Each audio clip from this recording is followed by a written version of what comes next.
वो लाका मशेडी बड़ा प्यारा हो, ठंडे लाके ठंडियां बहारा हो। वो लाका मशेडी बड़ा प्यारा हो, बड़ा प्यारा हो, ठंडे लाके ठंडियां बहारा हो।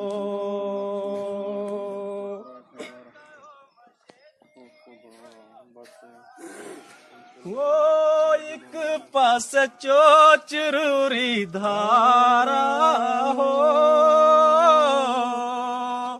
वो लाका ये तो बड़ा के प्यारा हो।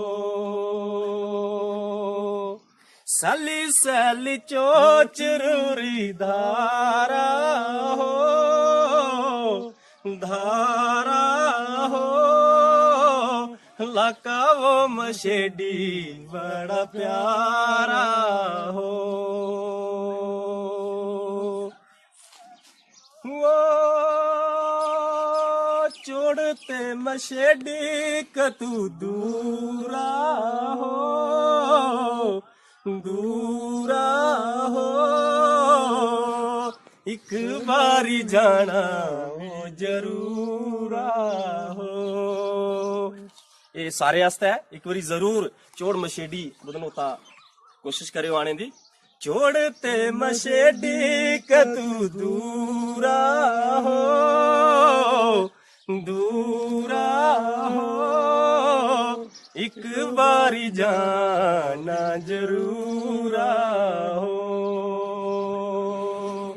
छोड़ते मशेडी कतू दूरा हो,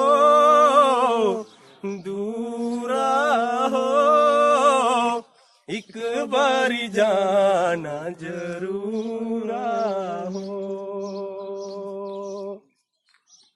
वो रीने रीने किंडाली रे केरू हो, केरू हो, गीत गांद पखरू पखेरू हो। वो बड़े प्यारे किंडाली रे केरू हो, केरू हो, गीत लांद पखरू पखेरू हो। लास्ट दे विच सारे कोला इजाजत लें इससे बोल दे करने। वो लाका मशेडी बड़ा प्यारा हो, प्यारा हो, आसे पासे सैलड़ी न धारा हो।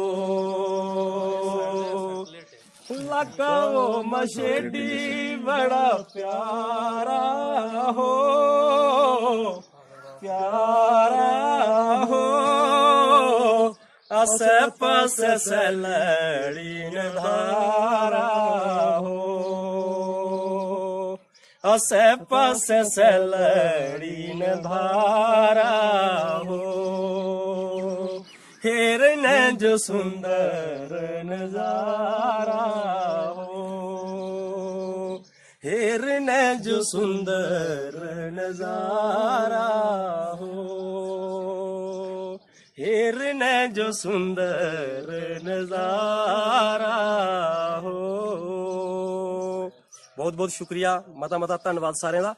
ते अगर ये निक्की दी कोशिश अच्छी लगे ते शेयर करियो, कन्नै जरूर कदे ना कदे एक अपनी ट्रिप तुस मशेडी दी बदनोते दी इस इलाके दी बनायो। सारें दा समर, खासकर समर दे विच बड़ा अच्छा मौसम है।